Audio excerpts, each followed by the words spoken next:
Des journées comme ça, je me sens comme une merde, je me sens incapable de rien. Ah oui, d'ailleurs, je vous ai pas raconté, j'ai une trop bonne nouvelle à vous annoncer. Et je vous jure, même quand le prof il m'explique, des fois j'arrive pas. On a un projet en groupe, je comprends même pas les consignes. En fait, j'ai l'impression que je suis constamment en train de faire un yo-yo entre tout va bien, tout est clair, tout est stable, etc.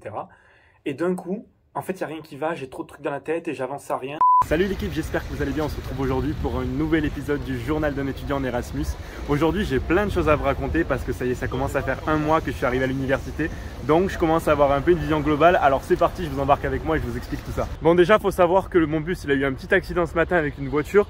Donc, je suis une demi-heure en retard sur un TP de 2 heures. Ça commence à faire beaucoup. Bref, sinon, pour vous raconter un peu comment ça se passe au niveau des évaluations ici dans l'université dans laquelle je suis.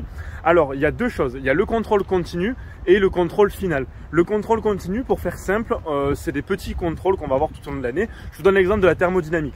Thermodynamique, 4 devoirs maison, 10% chacun sur la moyenne, ça nous fait 40% et donc il nous reste le contrôle final à 60%. Moi j'aime bien cette façon-là de travailler parce que ça permet de travailler tout au long du semestre et pas juste de réviser à fond d'un coup pour le dernier contrôle partiel, quoi. Bref, là j'arrive dans un autre bâtiment pour mon TP d'automatisme, je vais vous montrer un petit peu ce qu'on fait en cours.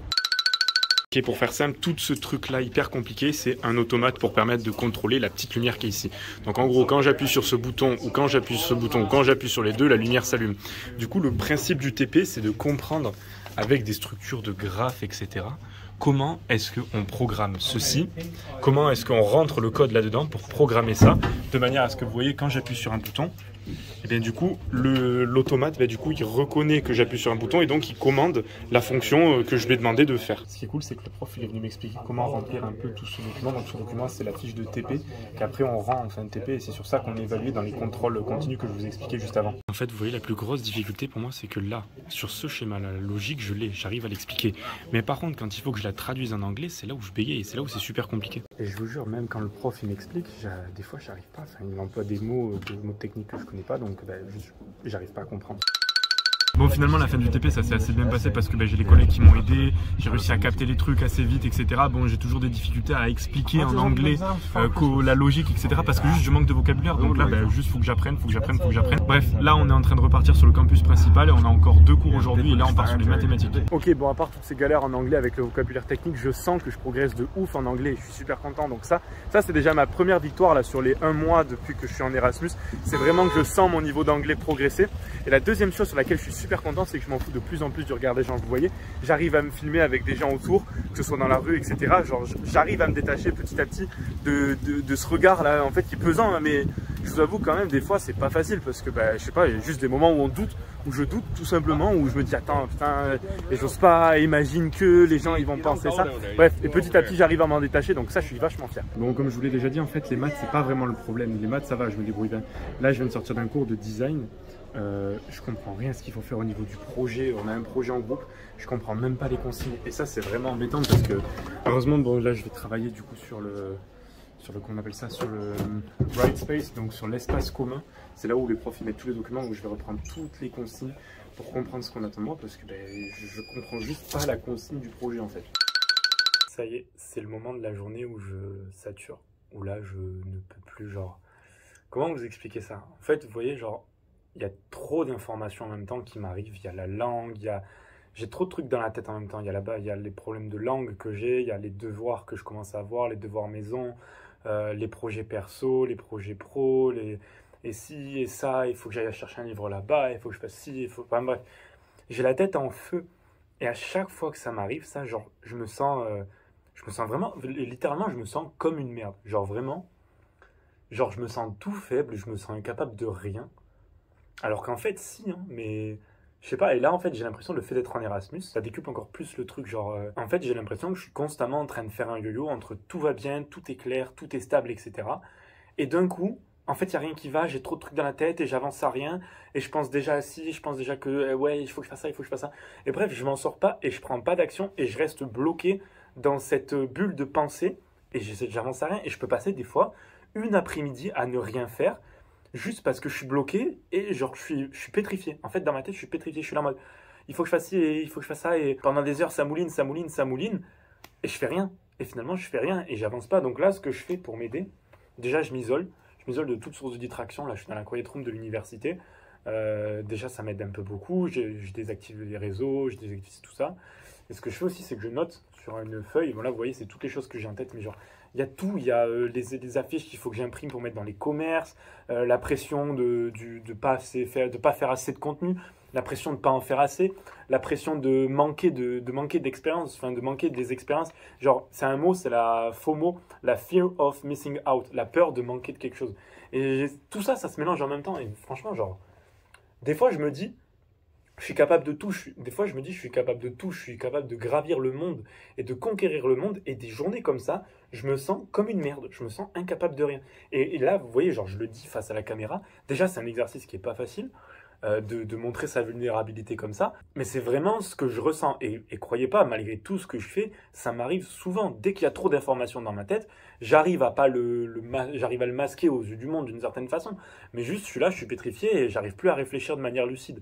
Donc là, je pense que pour essayer de contrer ça, pour essayer quand même de trouver des alternatives. Il y a une astuce, moi, qui m'aide beaucoup quand je fais face à des problèmes, c'est que le fait d'écrire un problème, c'est déjà le résoudre à au moins la moitié. C'est-à-dire que quand vous avez un problème et que vous écrivez sur une feuille de papier, ben, le problème, c'est ça, le problème concret. Qu'est-ce que c'est? Genre là, par exemple, vous voyez, c'est j'ai trop de pensées dans ma tête. Ben, j'écris sur un bout de papier tout ce qui me passe par la tête. Je pose tous ces mots que j'ai dans ma tête et j'arrive à réfléchir d'une manière beaucoup plus fluide. Bon, du coup, ce que j'ai fait, c'est que j'ai listé justement toutes ces choses-là. Je les ai fait les unes après les autres. J'ai pas pu aller chercher le livre dans l'autre université parce que la bibliothèque fermait trop tard et j'avais pas le temps de toute façon. Donc, ce que j'ai fait, c'est que j'ai bossé à fond sur les cours là pour essayer de comprendre ce que j'ai pas compris ce matin parce que ça me frustre de rentrer chez moi et de pas avoir compris ce qu'on a essayé de m'expliquer en cours. Donc, j'ai travaillé, j'ai lu, j'ai utilisé des traducteurs et tout pour pouvoir comprendre les mots qui ont été utilisés. Bon, je comprends un peu mieux ce qu'on attend de nous, même si ça reste un peu flou. Bon, j'ai déjà réussi à vaincre la barrière de la langue, c'est déjà un bon point. Maintenant, il faut que je travaille avec mon groupe pour comprendre ce qui est vraiment dans le sujet. Ah oui, d'ailleurs, je vous ai pas raconté, j'ai une trop bonne nouvelle à vous annoncer. Hier soir, j'étais à l'entraînement de volley, donc je jouais et tout, j'étais à fond là, vraiment, j'avais l'attitude qu'il fallait. Même si j'avais du mal, je courais partout parce que je savais pas où est-ce qu'il fallait que j'aille, etc. Mais je me donnais vraiment à 110% et la coach, elle l'a vu. Et du coup, quand elle a fait la feuille de match, ben, elle m'a mis sur la feuille de match. Et à la fin, je suis allé la voir en mode, ben attends, parce que je comprends pas, genre ça fait que 3 entraînements que je suis là, que je fais et tout. J'ai toujours du mal avec les déplacements, etc. Pourquoi tu m'as mis sur la feuille de match? Et elle me dit, parce que je pense que tu es un bon joueur. J'en suis même persuadé. C'est juste que pour l'instant, tu n'as pas encore ces petits déclics. Tu manques encore de confiance dans tes positions, mais ça va venir et je suis sûr qu'en match, c'est quelque chose qu'on peut corriger super facilement. Bref, tout ça pour dire que mardi, je joue mon premier match de volley. J'ai trop hâte et je suis trop content surtout. Enfin, ah, vraiment, ça met de bonne humeur. L'attitude, ça paye à un moment donné. Genre, j'ai une attitude proactive. À chaque fois à l'entraînement, je me donne à 110%. Et là, ben, bim, je suis sur la feuille de match. Bon, ça y est, je suis descendu du bus. Je change de stratégie là pour mes cours particuliers. J'ai imprimé à l'intérieur des flyers format A4.